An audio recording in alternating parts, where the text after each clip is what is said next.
Hello, aujourd'hui je reviens après plusieurs semaines de pause et je vais parler de ce que l'on traverse quand la vie nous met à l'épreuve et comment faire pour se respecter, pour pouvoir se relever. Bienvenue dans l'épisode 27 du podcast Là où je me trouve, retrouver sa confiance après une épreuve. Et si la plus grande force que l'on pouvait avoir après une épreuve ou pendant une épreuve, c'était de savoir, de pouvoir, de s'autoriser à s'écouter. Comment est-ce qu'on fait pour laisser du temps sans culpabilité? Comment est-ce qu'on fait pour prendre ce temps dont on a besoin sans culpabiliser alors que tout semble s'arrêter ou tout a peut-être besoin de s'arrêter pour soi alors que la vie continue, la société continue et on nous demande de continuer. Je ne vais pas vous parler de ce que j'ai vécu en détail, mais plutôt de ce que j'ai appris, l'importance de se respecter, l'importance de s'autoriser à ralentir et de trouver en fait ses propres repères qui nous appartiennent, qui sont peut-être différents des autres, mais qui sont extrêmement importants pour nous et qui nous permettent d'avancer malgré, avec une épreuve, quelle qu'elle soit d'ailleurs. Je vais aborder donc plusieurs points clés et le premier, c'est le respect de soi. Le respect de soi, en fait, il dit comme ça veut tout et rien dire, mais pour moi, se respecter, c'est d'abord accepter que certaines épreuves demandent du temps. Et le temps, il va être différent en fonction des personnes. Et s'autoriser à prendre ce temps.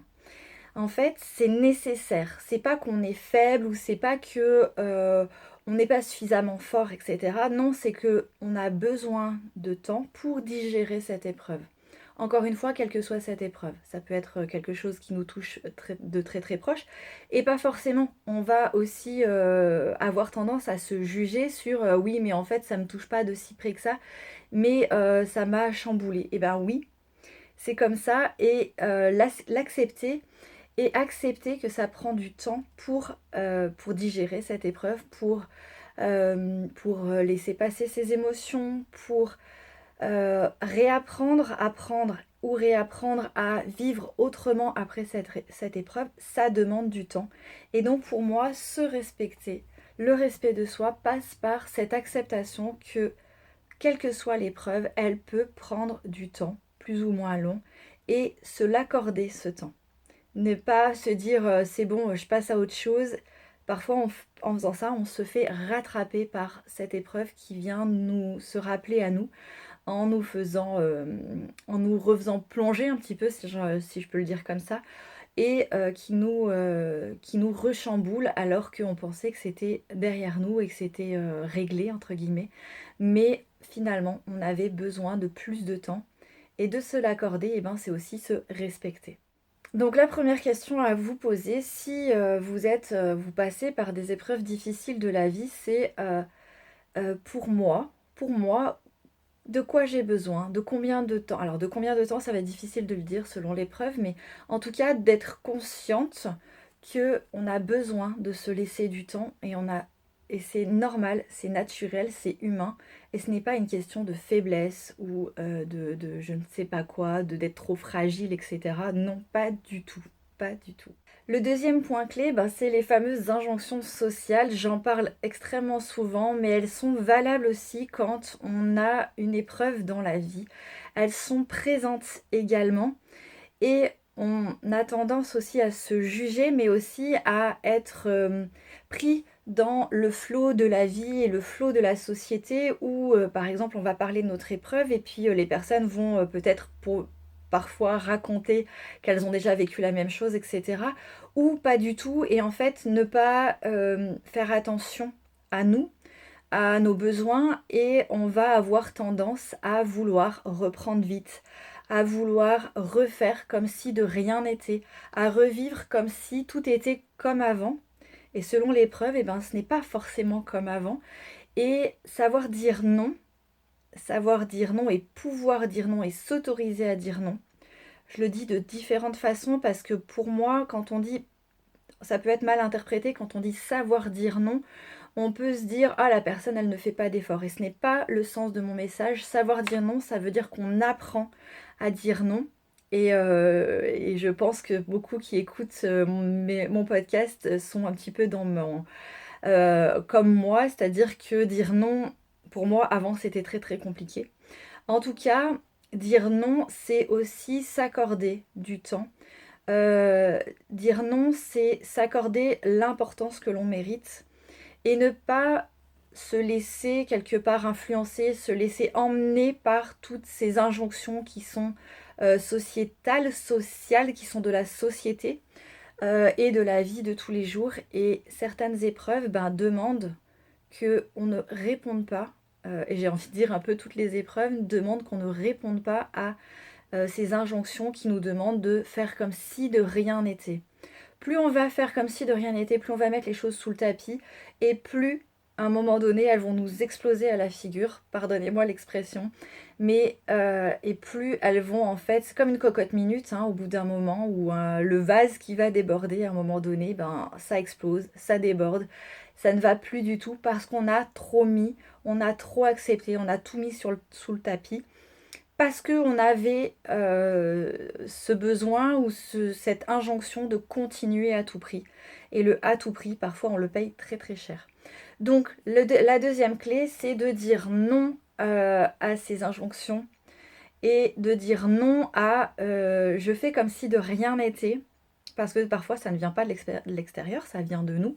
Et d'accepter, de s'autoriser à prendre ce temps, donc pour se respecter et en fait accepter que c'est difficile, accepter que on n'a rien envie de faire, accepter que l'on a envie de pleurer et que l'on pleure à n'importe quel moment. Voilà, en fait, accepter que il y a des jours où ça va un petit peu mieux, on sent que petit à petit ça commence à aller un peu mieux et qu'il y a d'autres jours, c'est beaucoup plus difficile et à ce moment-là, on ne fait rien, ou en tout cas on fait le minimum, parce qu'on ne peut pas toujours ne rien faire, mais en tout cas on dit non à ce je reprends la vie comme si de rien n'était, et très très rapidement, comme si, rien ne s'était passé, et hop on continue, et en fait ça ne fonctionne pas comme ça. Donc c'était la clé numéro 2, c'est dire non à ces injonctions sociales, à cette vie qui nous demande d'aller toujours plus vite. La troisième clé, c'est celle des petits pas.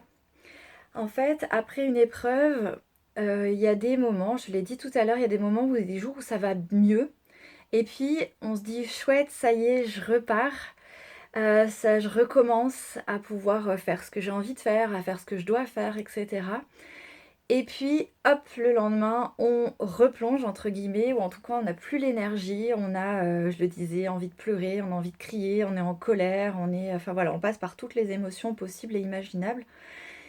Et faire se dire que les choses vont se faire petit à petit. Ne pas vouloir forcer, ce qui rejoint aussi la clé précédente, de pouvoir dire non, mais aussi de se dire que on va avancer petit à petit et que les choses vont aller mieux petit à petit. Et on se reconstruit, on réapprend à vivre autrement, petit pas par petit pas. On réajuste ce changement qu'il y a eu dans sa vie. Et encore une fois, quelle que soit l'épreuve, en fait, toutes les épreuves amènent un changement dans notre vie. Soit un changement dans notre entourage, soit un changement dans notre propre fonctionnement, notre propre façon de vivre. Mais en tout cas, n'importe quelle épreuve amène un changement. Et en fait, on a besoin d'apprendre à se reconstruire avec ce changement, à changer notre façon d'être, de faire avec ce changement, et donc de continuer à vivre, non pas comme c'était avant, puisqu'il y a eu ce grand changement, mais de vivre différemment après. Et ça ne se fait pas en un jour, ça ne se fait pas en un claquement de doigts, ça se fait petit pas par petit pas, et donc écouter ses besoins, de faire des petits pas par petits pas, et puis parfois on recule un petit peu pour pouvoir mieux avancer, et en écoutant ce dont on a vraiment vraiment besoin. Donc avancer petit à petit, petit pas par petit pas. Donc ça, c'est la troisième clé. Et parfois, le petit pas, c'est juste de s'autoriser à s'asseoir et à se mettre à pleurer parce qu'on en a besoin. Et ça, c'est un petit pas qui est nécessaire et qui fait partie aussi de la reconstruction. Un petit pas, c'est pas forcément juste un pas pour avancer. Ça peut être un pas simplement pour s'écouter, pour laisser l'émotion qui a besoin de s'exprimer. Ça peut être un petit pas, ça peut être rien du tout. Ça peut être regarder une série. Ça peut être prendre un doudou et le serrer contre soi. Même si on est adulte, on peut avoir besoin de cette chaleur-là qui nous ramène aussi, pourquoi pas, à l'enfance et qui peut faire du bien. En fait, écouter ses besoins, ça veut dire tout ce dont on a besoin sans juger et chaque petit pas peut comporter ce genre de choses comme ça peut aussi comporter, par exemple, si j'arrivais plus à me lever assez tôt le matin parce que en fait j'ai des nuits compliquées, etc. Ça peut être mon petit pas, ça peut être de se dire demain matin, je mets un réveil à telle heure, pas trop tôt, on essaye de pas être trop exigeant avec soi-même, mais d'avancer quand même, de mettre ce réveil et de se dire, eh bien, même si je me lève pas, eh bien, je me réveille à cette heure-là pour essayer de recaler son horloge biologique.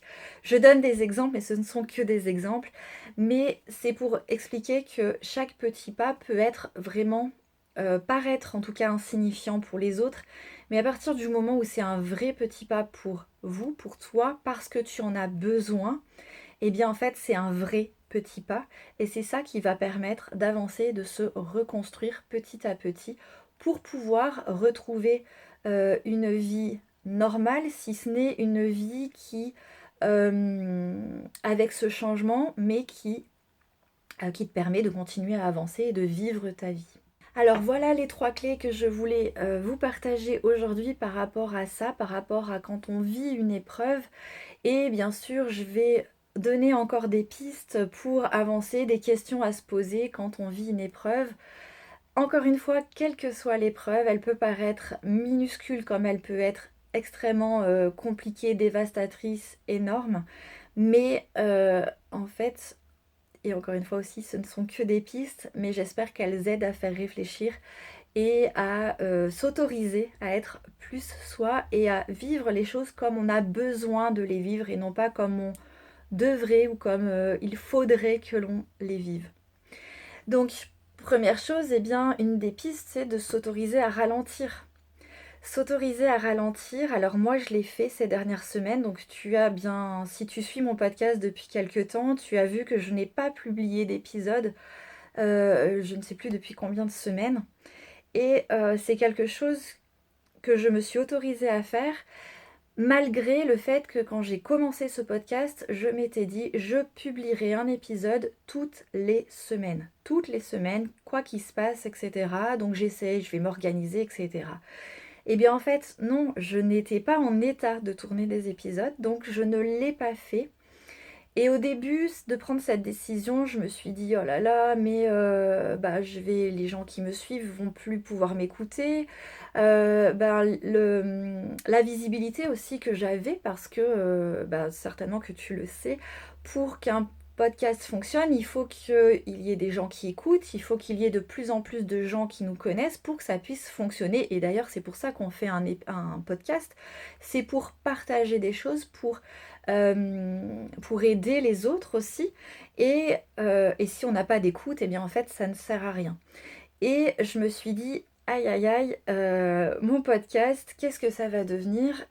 Et au début, je me suis dit, bon allez, laisse-toi 2 semaines et puis tu reprends.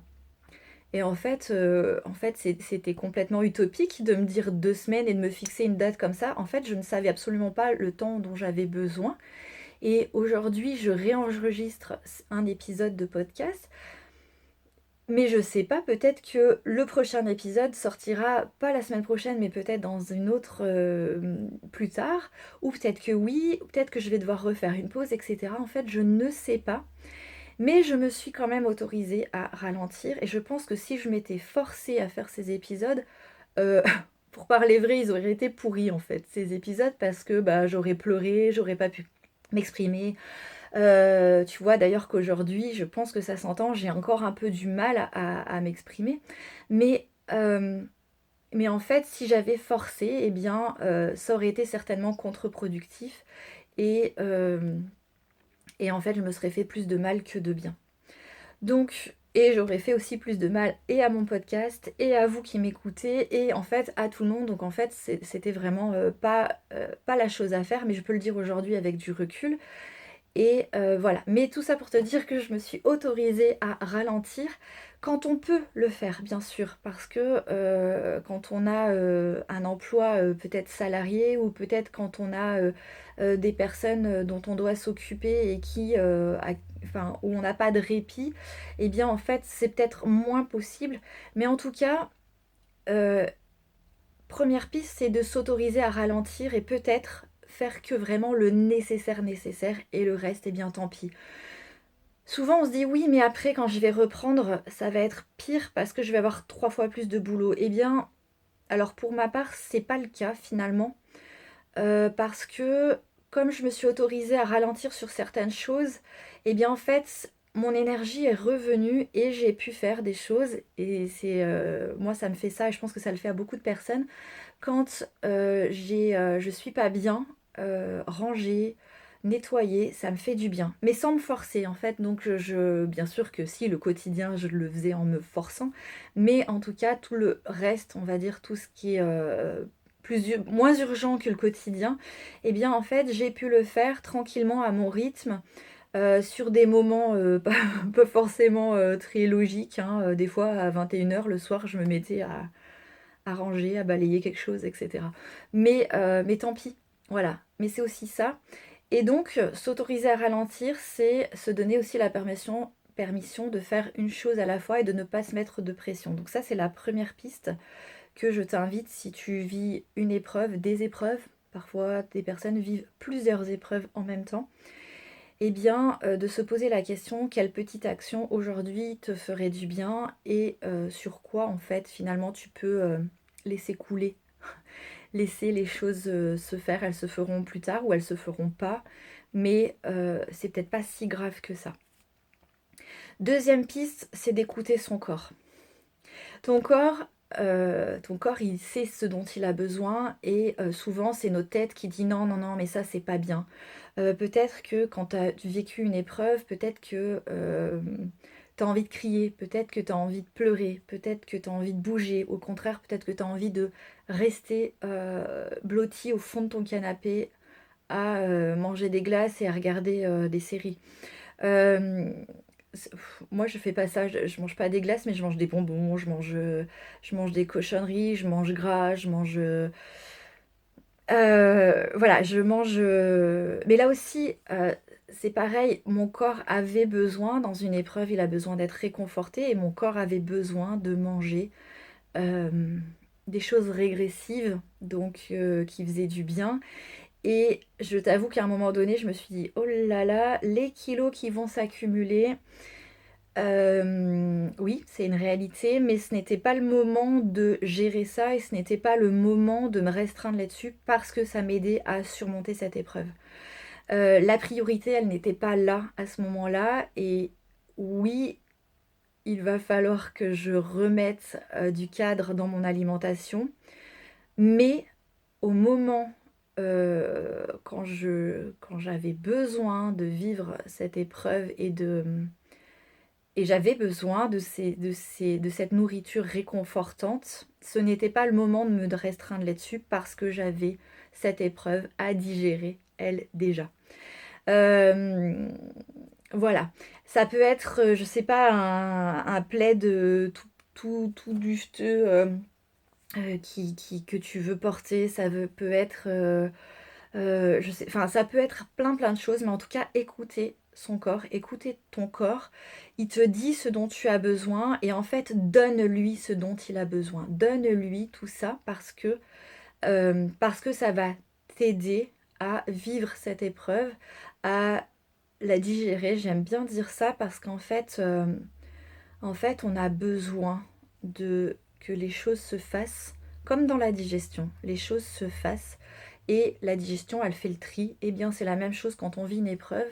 Et donc, quand tu vis une épreuve, la priorité, elle est à l'épreuve, elle est à la digestion de cette épreuve, elle est à la vivre, à l'accepter, à vivre les émotions, à vivre ce que tu as à vivre dans ton corps. Elle n'est pas au contrôle de ce que de ton corps, au contrôle de ton alimentation, au contrôle du sport par exemple. Je ne suis pas allée me promener non plus pendant je ne sais pas combien de semaines. Je n'ai pas sorti mon chien certains jours parce que je ne pouvais pas physiquement, j'étais tellement exténuée que je ne pouvais pas. Donc, et à un moment donné, je me suis dit oui, mais mon pauvre chien, bah en fait mon pauvre chien, bah, il a fait des câlins avec moi et puis voilà.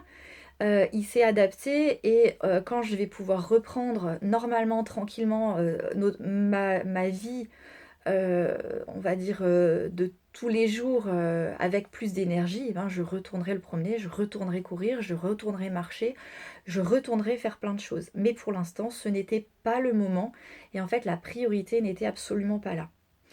Donc ça aussi, c'est écouter son corps. Je suis trop fatiguée pour faire les choses. Oui, mais alors on va nous dire, on m'a dit, ça te ferait du bien de sortir, d'aller dans la nature. Oui, ça me ferait du bien. Mais à partir du moment où je peux même pas mettre un pied devant l'autre, tellement je suis épuisée euh, parce que je me prends des, comment on appelle ça, des fringales, alors c'est pas des fringales, mais des crises d'hypoglycémie, en fait, parce que je mange mal, mais parce que aussi je dors mal, parce que je suis tellement fatiguée, parce que je fais que pleurer, etc. En fait, aller dans la nature, je n'en ai pas la force. Donc, oui, ça me ferait peut-être du bien, mais là, pour l'instant, je ne peux pas y aller, donc je reprendrai ça plus tard.